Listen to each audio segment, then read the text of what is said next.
हुजूर में कोई शक नहीं। एक दिन आके कहने लगा कि बताइए मेरी मुट्ठी में क्या है। तो नबी पाक सल्लल्लाहु अलैहि वसल्लम ने फरमाया अगर मैंने बता दिया, कहने लगा अगर आपने बता दिया तो मैं कलमा पढ़ लूंगा। हुजूर ने फरमाया मैंने बता देना है पर तूने कोई नहीं पढ़ना, मैं बता देना है। कहा बताइए। तो हुजूर ने फरमाया चल सौदा कर लेते हैं, अगर जो तेरी मुट्ठी में है वही बता दे फिर तेरा क्या ख्याल है। तो नबी पाक सल्लल्लाहु अलैहि वसल्लम ने कहा क्या भाई अबू जहल की मुट्ठी में? तो उसकी मुट्ठी में कंकर थे, कंकरों ने कलमा पढ़ना शुरू कर दिया। जब कंकरों ने कलमा पढ़ा, पत्थर थे वो, उन्होंने कलमा पढ़ा। अबू जहल ने वो कंकर जमीन पे फेंके, कहने लगा ओहो तेरा जादू तो पत्थरों पहाड़ों पे भी चलता है। अब जुमला कहने लगा हूं समझ लेना। अबू जहल गोश्त का आदमी था, कंकर पत्थर थे, पत्थर कलमा पढ़ गए।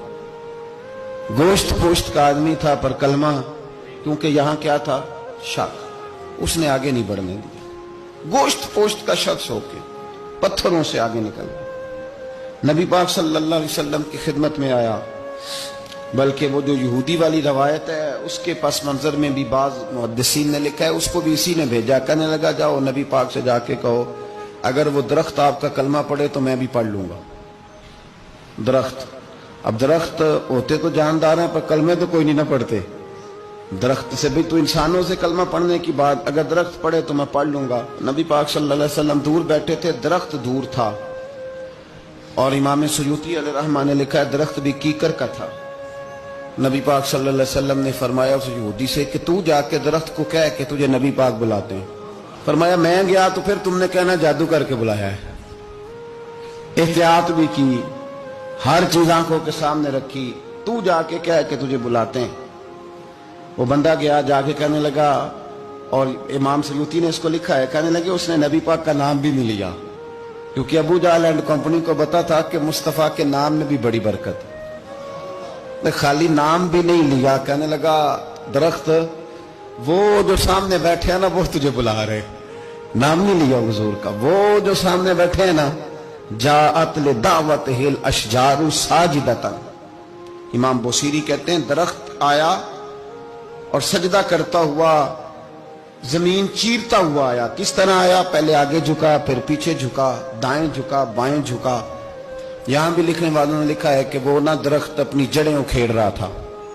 जब चलना था ना उसने हुजूर की तरफ आना था तो आगे दाएं बाएं हुआ, जड़ें उखेड़ रहा था।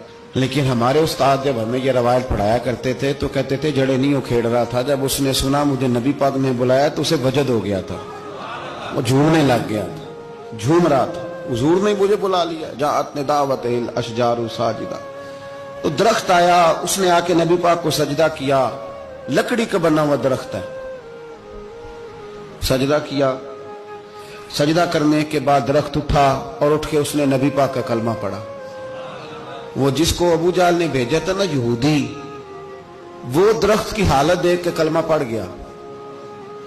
वो कलमा पढ़ गया, लेकिन यही बेईमान कहने लगा ओए होए इनका तो दरख्तों पे भी जादू चलता है।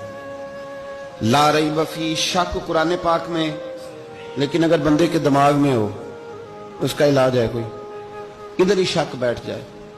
सादी मिसाल देता हूं कि सामने दीवार साफ हो लेकिन गर्द अगर आईने पे पड़ी हो, दीवार साफ करनी चाहिए कि ऐनक का शीशा साफ करना चाहिए?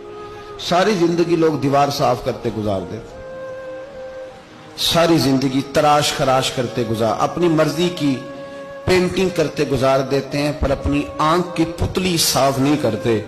आंख की पुतली साफ नहीं करते। किसी ने हजरत रूमी से कहा था हुजूर दुनिया में कोई अच्छा मिलता नहीं, फरमाने लगे थोड़ा रोना शुरू कर ताकि तेरी पुतलियां वुजू कर लें, वुजू कर लें। वो उन्हें पता चल जाए कि कितने साफ सुथरे लोग दुनिया में पाए जाते। तो भाई शक, अबू जहल फिर आ गया, कहने लगा अगर आप चांद के 2 टुकड़े कर दें तो मैं कलमा पढ़ने को तैयार।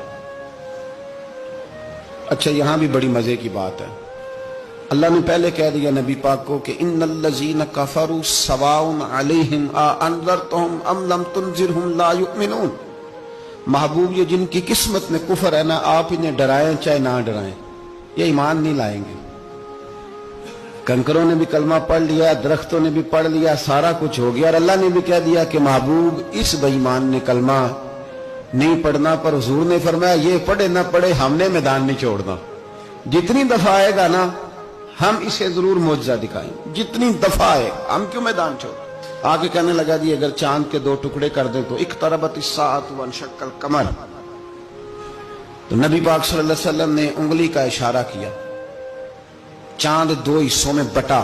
کوہ صفا ایک پہاڑی تھی مکے میں، آدھا ٹکڑا پہاڑی کی اس جانب ہوا، آدھا اس جانب، یعنی وضاحت کی اللہ کریم نے کہ ایسے نہ ہو کہ یہ کہہ دی وہ تو ایسے بالکل شک ہوا تو مل گیا، پتہ نہیں میری آنکھوں پہ جادو ہو گیا، ملا ہے کہ نہیں ملا۔ جب ٹوٹا تو حدیث پاک میں آتا ہے کہ آدھا چاند کوہ صفا کی ادھر گیا اور آدھا تو پہاڑی تھی، چاند نیچے آیا، پہاڑی کے گرد گھوما، آگے جا کے ملا، یعنی وقفہ دیا گیا باقاعدہ دیکھنے کا، سمجھنے۔ پوری دنیا میں جتنے لوگ اس وقت چاند دیکھ رہے تھے، ہندوستان تک روایتوں میں ملتا ہے کہ لوگوں نے گواہی دی کہ ہم نے چاند ٹوٹتے دیکھا ہے۔ زمانہ مان گیا، لوگوں کی چیخیں نکل گئیں، لوگ قدموں میں گر گئے، پر وہ جس کے دماغ میں شک تھا نا وہ نہیں مانا۔ شجر و حجر پہچان گئے پر انسان کی نظروں میں شک ہی رہا۔ دنیا میں سب سے مجبور، کمزور، بزدل، کم فہم بندہ وہ ہے جس کے دماغ میں شک ہے۔